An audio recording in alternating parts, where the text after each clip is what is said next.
buenas tardes, doctor Julio César Torres Pineda. Le damos la bienvenida a esta etapa del estudio de caso en el marco de la convocatoria 001-2024. A continuación le voy a presentar los que van a ser sus evaluadores, el doctor Marcos Iván Galván Ramos y el doctor David Emanuel Rosales Artica. Esta etapa del estudio de caso, de acuerdo a nuestro reglamento, tiene una duración de 40 minutos y está dividida en dos momentos. El primer momento, que va a ser la exposición del caso, usted ya lo analizó en la primera planta, que tiene una duración de 20 minutos. Y el segundo momento es la ronda de preguntas de los oradores, que también tiene una duración de 20 minutos. En este sentido, para que quede grabado en audio y video, vamos a dar inicio, siendo las 2:54 minutos. Muchas gracias. Muchas gracias. Listo.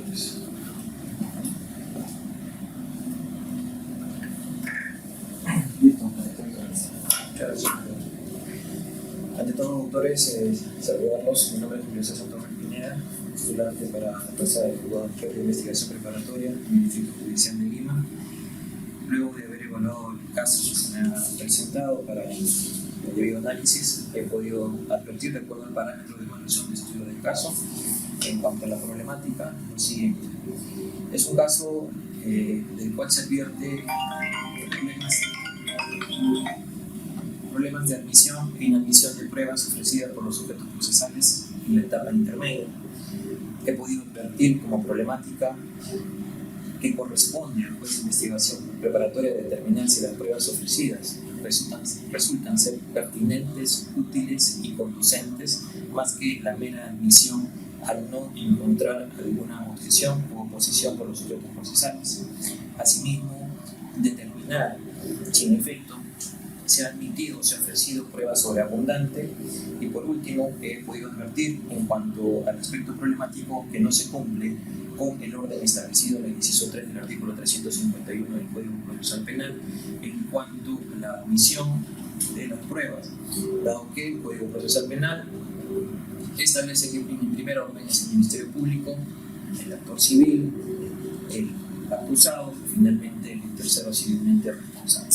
En este caso no se ha seguido un orden, lo ha hecho el juez de investigación preparatoria por medios probatorios, es decir, carácter de órgano de pruebas testigos y finalmente con documentos.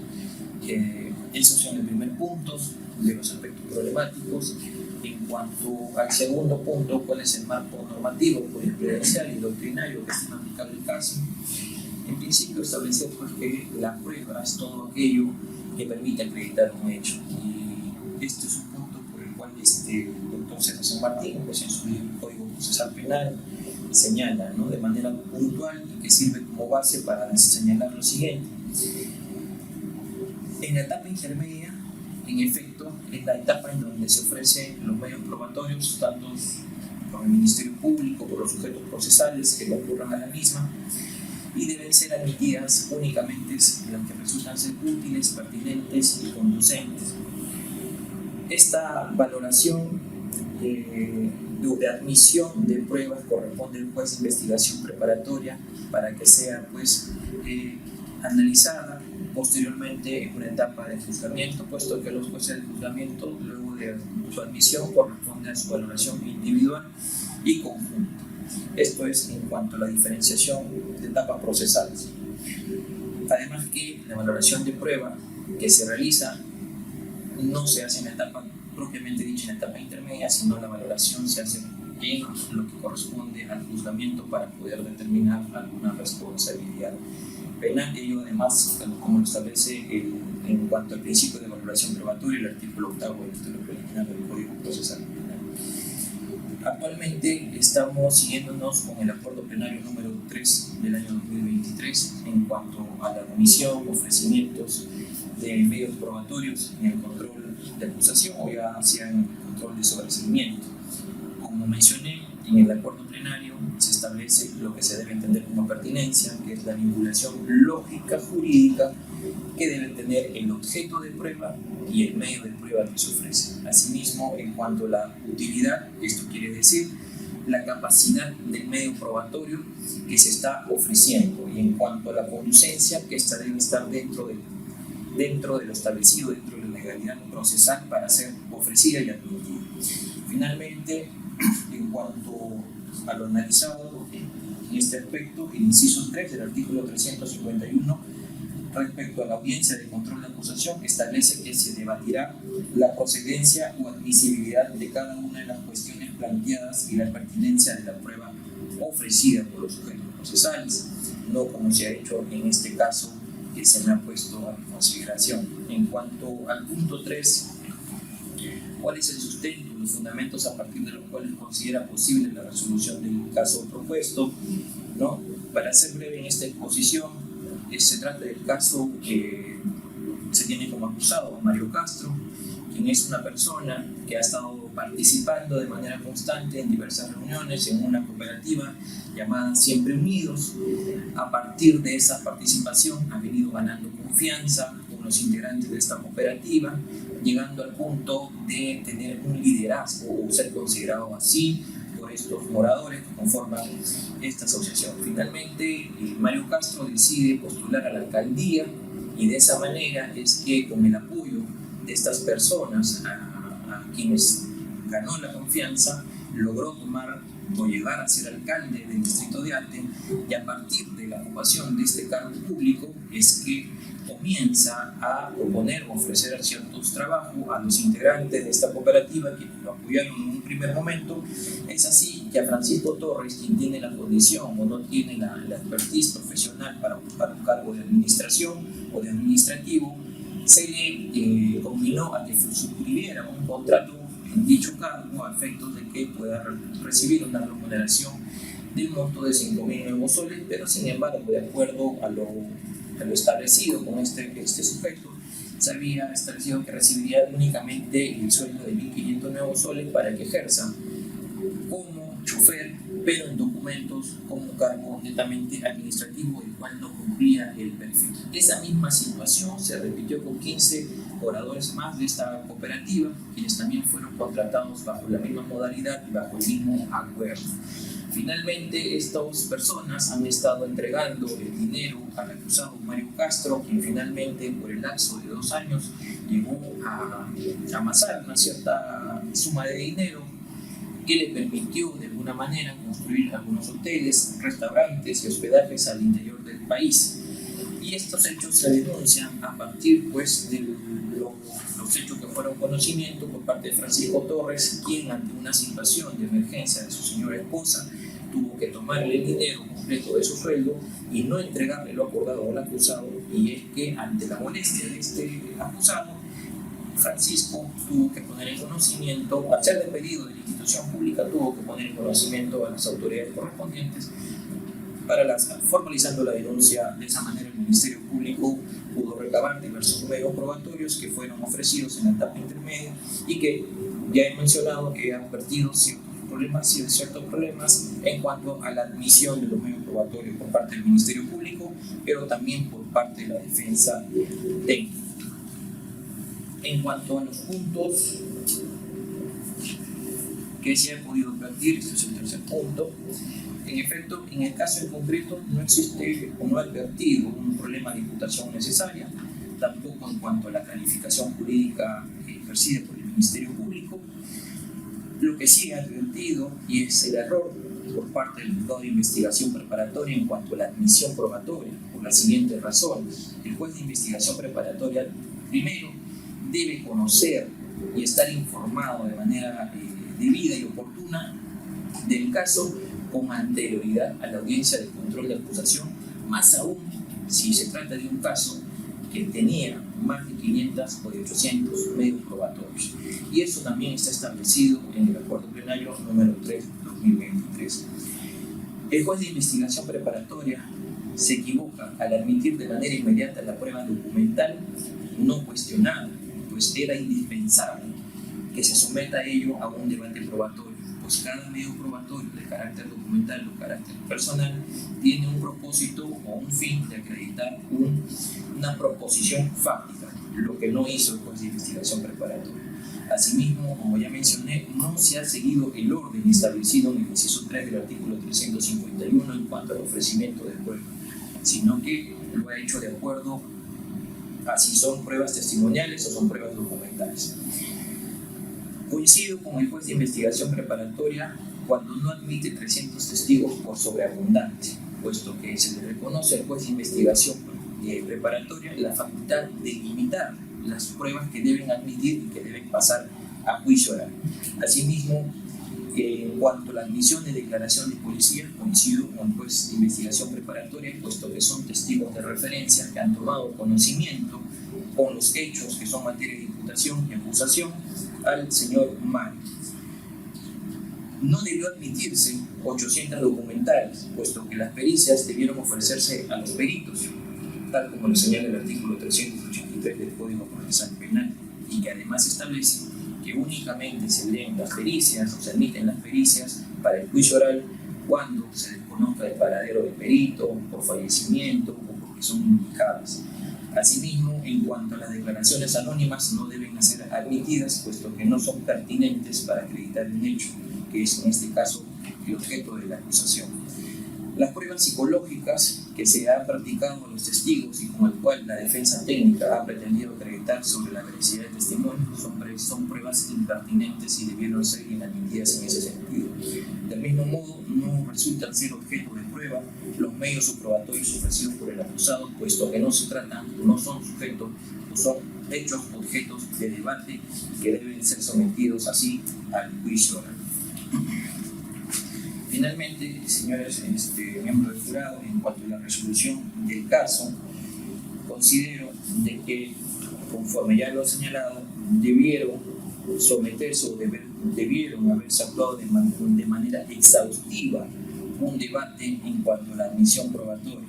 Siendo ello así, considero de que se han admitido pruebas que no cumplen con la idoneidad, no cumplen con la pertinencia, no cumplen con la conducencia para su actuación en el juicio oral. Siendo yo así, de manera puntual, señores miembros evaluadores, incluido la exposición. Doctor, a mí le restan 8 minutos, si quiere decir algo más, no pasa nada. Sí, es completo, doctor. Muy bien. Entonces, voy a comenzar yo con las preguntas, pero quiero partir primero con los delitos, ¿no? En primer término, tratamos con el tema de concusión. La imputación entendemos en principio por el delito de concusión y sobre Mario Castro, dice el alcalde.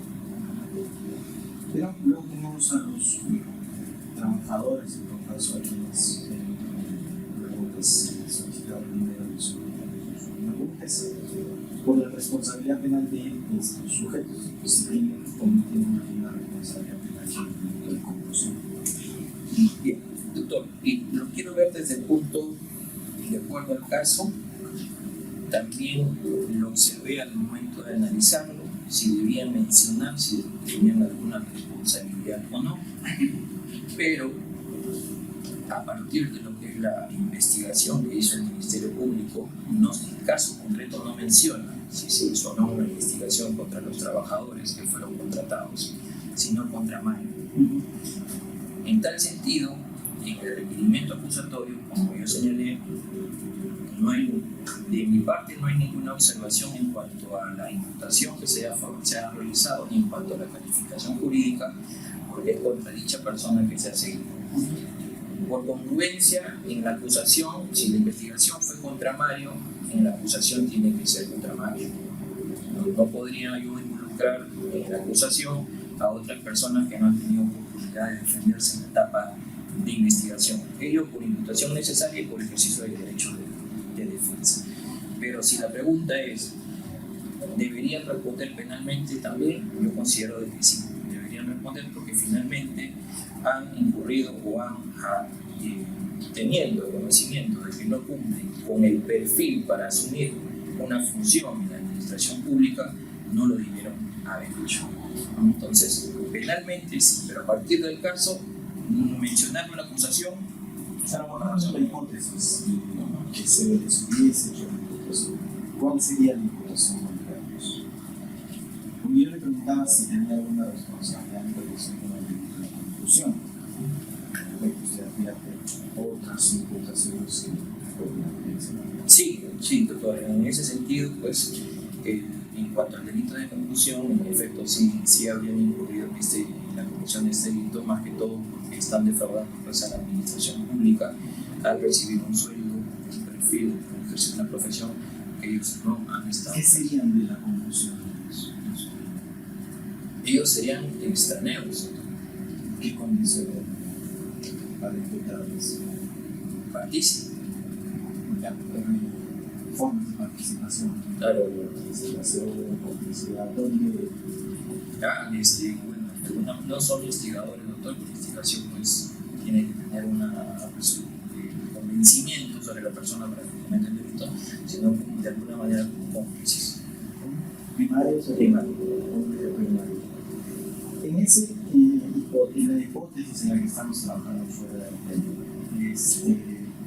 ¿qué pasa? ¿Cómo resolvería usted una excepción de improcedencia de acción de alguno de estos trabajadores a los que se les imputa concusión o complicidad si sostienen que la condición de ellos en el caso del delito en concreto es la de partícipes necesarios? En consecuencia, conforme se escribe en la doctrina, deberían ser impunes frente a esa situación.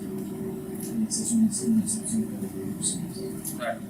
Bueno, definitivamente en el momento del control de acusación tiene la oportunidad de presentar las acusaciones de improcedencia de acción. Esto quiere decir que no se cumplen con los elementos objetivos del tipo penal para poder determinar si el hecho primero es punible penalmente o no constituye delito, ¿no? Siendo ello así, si advertirse pues que no habrían incurrido, es decir, no habrían sido ellos de alguna manera sorprendidos aprovechándose por sus condiciones de tal y de alguna manera no habrían cometido el delito de manera aprovechándose de su condición, de su situación, de necesidad, puesto que ahí habría una posibilidad de declarar fundada la decisión de naturaleza de acción. Pero el punto al que va, la participación necesaria como figura disponible. La participación necesaria. Se lo pongo, por ejemplo, en el cohecho, el funcionario y el corrompe. Claro. El código resulta súper sencillo, es cohecho activo, cohecho pasivo. Claro. Porque si no, el corrompe, por participación necesaria quedaría. Es algo que se discute en la conducción, donde debe existir un tipo penal de conducción para el particular o el extraño, después de lo preguntado. Y en el caso de la conducción, de alguna manera sancionar penalmente, doctor, llevaría a desalientar pues, a la denuncia de estos hechos de delito contra la administración pública. por eso que derivaba lo de participación necesaria. Claro. Fuera de esto que estamos conversando, ¿advierte usted algún otro delito que podría en el hipotético estar cometiendo los sujetos que aceptan trabajar en estas condiciones? No. ¿Alguno vinculado, por ejemplo, a la aceptación indebida de cargo público?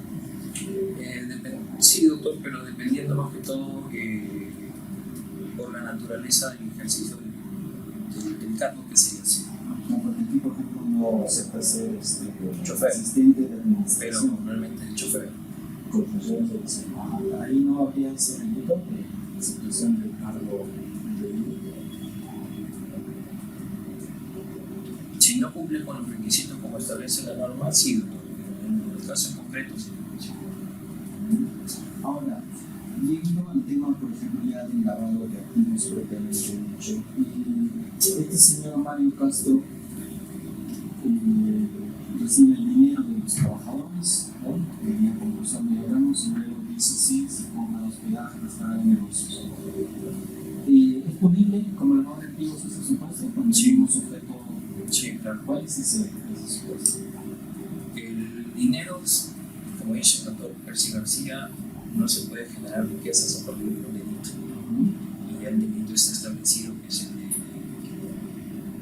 delito contra la administración, lavado de activos, enriquecimiento, corrupción. Y lo que ha hecho es ese dinero acumulado convertirlo en bienes inmuebles para negocio y de esa manera darle licitud al dinero que ha obtenido a través de la corrupción. Es lo que se llama el autolavado, ¿no? Sí. Bien. Doctor, una consulta. Bueno, solamente para que me precise, ¿no? Porque usted claramente, salvo que nos quejan, menciona justo sobre ese punto y en el sentido que el juez dispuso que no se haga por los sujetos procesales del control de pruebas en otro tipo, pero entiendo que usted señala que por temas de 5.3 del Código Penal no está mal. Sin embargo, mencionó el plenario 3 del 2023. Sí, 3 2023.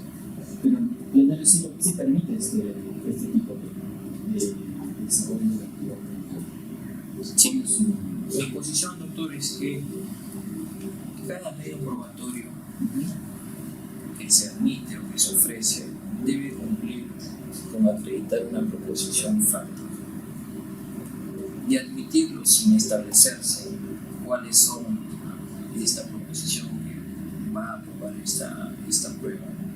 Yo considero, y eso es lo que yo siempre de alguna manera he cuestionado, es que nos estamos salteando y no tenemos a qué admitimos para el juicio oral y a qué va este órgano de prueba o este testigo a juicio si no está delimitado su aporte probatorio.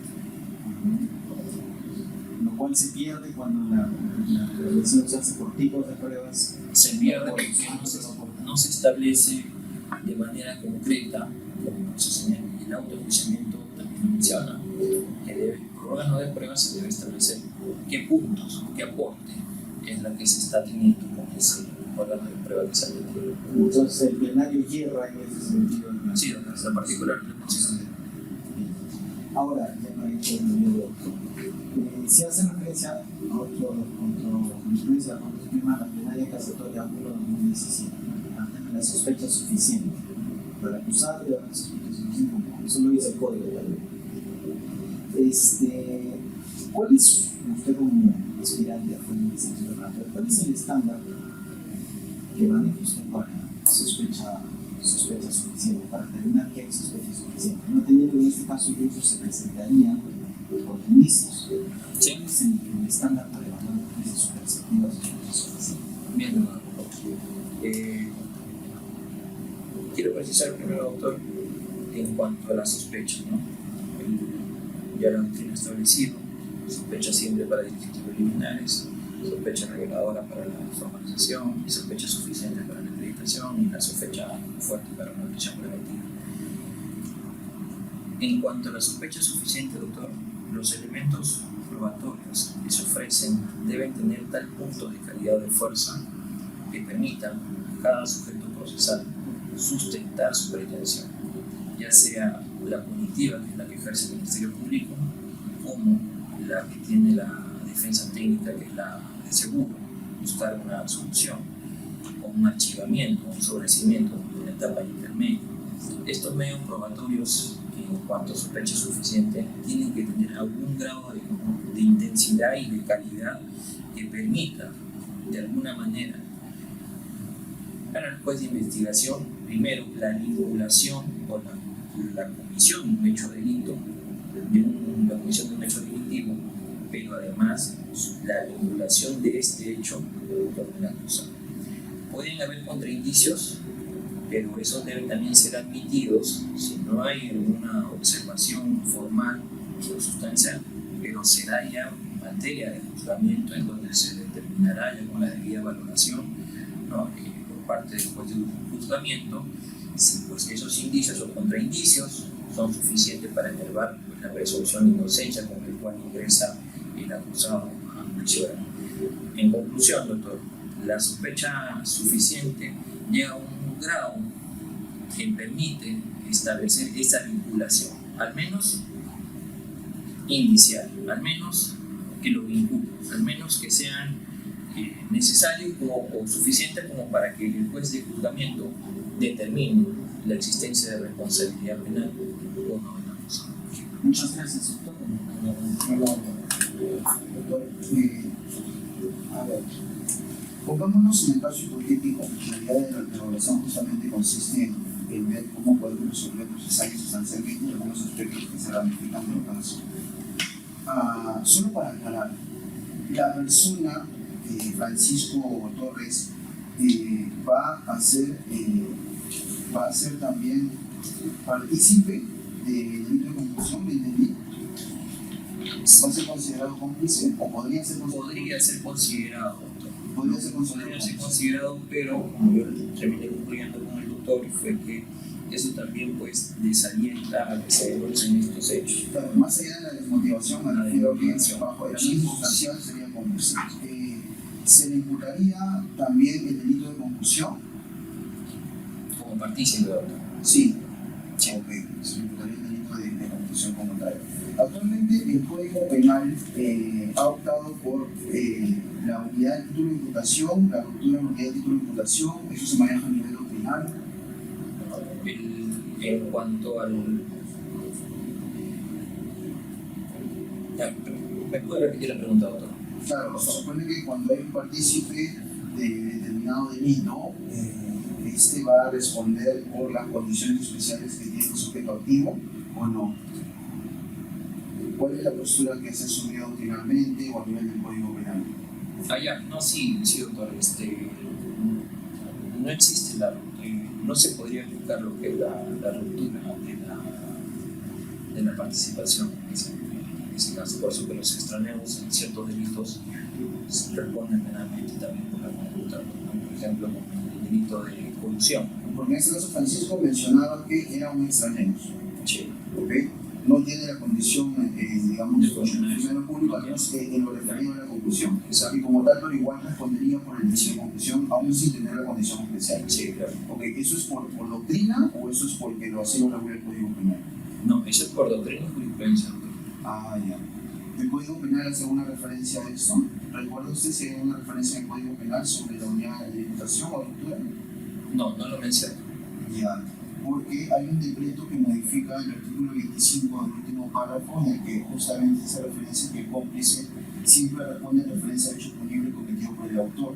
Es una precisión que hay que tomar en cuenta, de hecho siempre es aplicable ya como una regla establecida a nivel del Código Penal. Ahora, asimismo, aquí vemos a un Francisco que conoce a un Mario Castro en un contexto de confianza, en un contexto de liderazgo, ¿cierto? De liderazgo colectivo, y incluso lo apoya en una postulación al punto de alguna manera poner las manos al fuego por él, ¿no?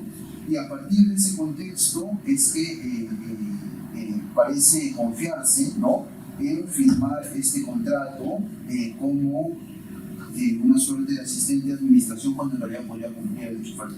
Este contexto de confianza, este contexto de reconocimiento de Mario Castro podría llevar a pensar o sustentar una suerte de error por parte de Francisco, algún error particular, una tipología de error, porque él puede saber que está haciendo algo, pero claro, si lo vemos por su condición, no, de repente, en su caso no lo dice, pero de repente por error de prohibición, no entiende que lo que él está haciendo es correcto porque finalmente está recibiendo su sueldo que correspondería a 1.500, pero que en papel únicamente ha firmado un cargo que él no desempeña. Sí podríamos agregar de alguna manera un tipo de error, pero a partir de las condiciones, ¿no?, que tenga el sujeto. ¿Y cuáles son las condiciones o las consecuencias de un error de prohibición? En cuanto, primero, el error de prohibición es que no entiende o el sujeto no comprende el carácter delictivo o de la prohibición de la acción que está cometiendo. ¿No comprende o no conoce? No conoce, porque no comprende condicionalmente, culturalmente condicionado, no conoce. ¿No? Pero hablamos, en ese sentido, estaríamos ya no hablando de un error de prohibición, sino de un error del tipo que es no conocer los elementos del tipo penal. El error de prohibición y el error de tipo, en el error de tipo no se conoce y en el error de prohibición no se comprende. En el error de tipo, lo que se desconoce es uno de los elementos del tipo penal, ¿no? Y en cuanto al error de prohibición, no desconoce la norma, ¿no?, o la prohibición de que lo que está haciendo es una conducta prohibida o sancionada anteriormente. Que eventualmente podría ser vencible o invencible, a consideración suya. Vencible, porque pudo haber salido de esa situación, pudo haber conocido de que su accionar pues está fuera del marco de la legalidad. ¿Y el error de prohibición no tiene categoría automática finaliza? La culpabilidad. ¿Y cuál es la consecuencia de un error de prohibición vencible? ¿cómo repercute en el caso propiamente, prácticamente? Se le exime de la responsabilidad penal. Un error de previsión invencible exime de responsabilidad Sí. penal. Desaparece la culpabilidad. Sí, Desaparece la culpabilidad. Bien. Ahora, aquí hay alguna circunstancia agravante cualificada que podría resultar aplicable por el caso. Por la conducción de funcionario público, por ejemplo, de Mario Castro.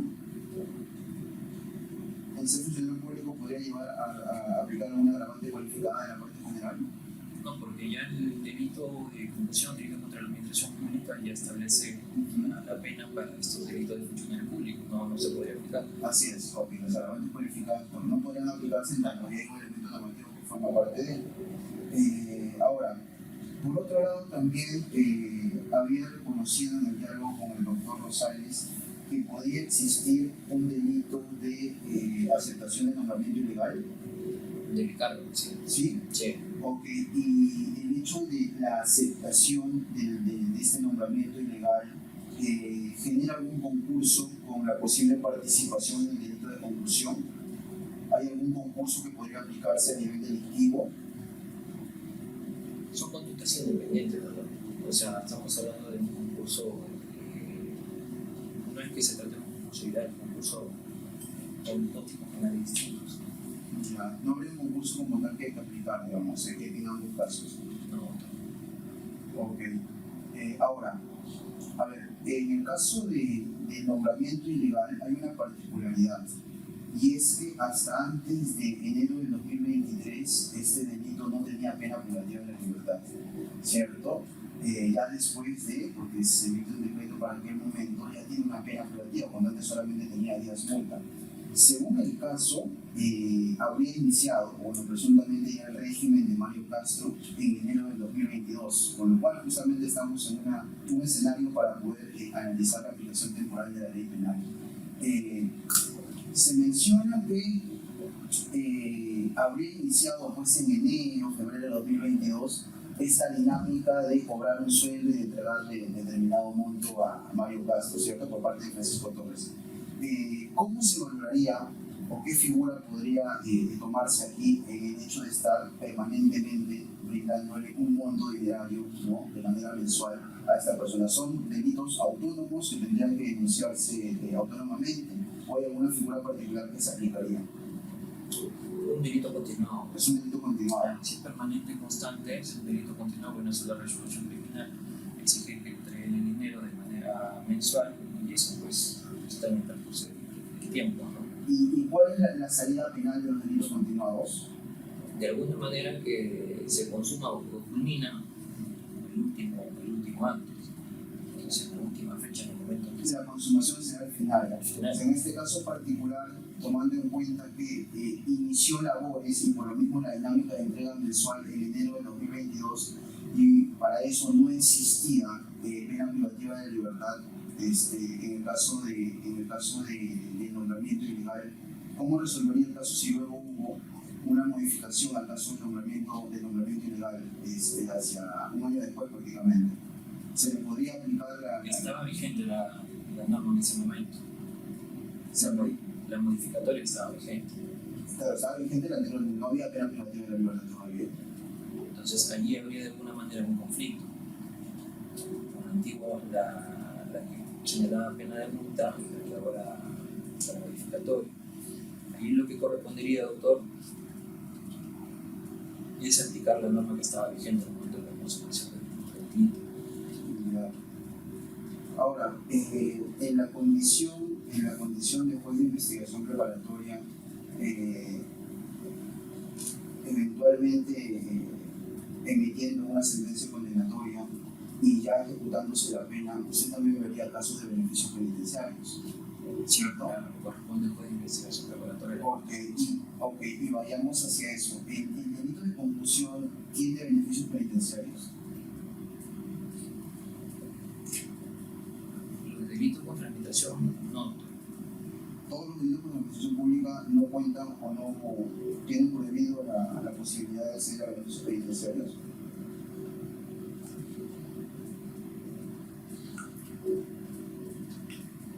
Desconozco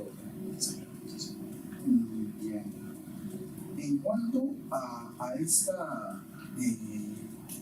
escenario en el que los compañeros de Francisco también habrían accedido a firmar estos contratos, ¿cierto?, con la dinámica de la entrega de monto mensual. Se hace referencia a necesidades económicas y cargas familiares. ¿Cómo valora usted ese tipo de situaciones en calidad de potencial juez de investigación preparatoria? ¿Eximente, atenuante, es relevante, no es relevante? No considero, doctor, que sea una causa que tenga que atenuar la comisión de un hecho delictivo, tampoco es una causa de justificación. Muy bien. Ahora, en este caso particular de la conclusión, estamos hablando de una pena de hasta cuánto? Una pena de hasta 8 años. ¿Es posible aplicarle a este delito la suspensión de la ejecución de la pena? No, se prohíbe. El delito contra la administración pública no se le puede aplicar Todos los delitos contra la administración pública están prohibidos la suspensión de ejecución de la pena. según el artículo 57, doctor. Bien. Ahora, quizás solo para ratificar, ¿qué es lo que entiende usted por sospecha suficiente? Cuando prácticamente, como juez de investigación preparatoria, considera que va a haber sospecha suficiente como para poder imputar un delito. Cuando el cúmulo de medios probatorios que se han ofrecido permiten establecer primero la existencia de un delito y la vinculación de este como imputado. Muy bien. Y solo para terminar, ya en el caso de conclusión, lavado de activos, enriquecimiento ilícito, ¿podría identificarse un concurso? Que son los delitos que Sí, claro, sí. se estableció el fiscal. Habla un concurso, ¿qué concurso sería? Es un concurso real de delitos. Un concurso real. ¿Que consiste en qué? En que son hechos independientes, ¿no? Son delitos independientes, son hechos independientes y que en todo caso se conllevaría a la secundaria de la pena, ¿no? Bien. Eso sería todo por mi parte. Muchas gracias. Muchas gracias, doctor. Muchas gracias. Gracias. Con permiso.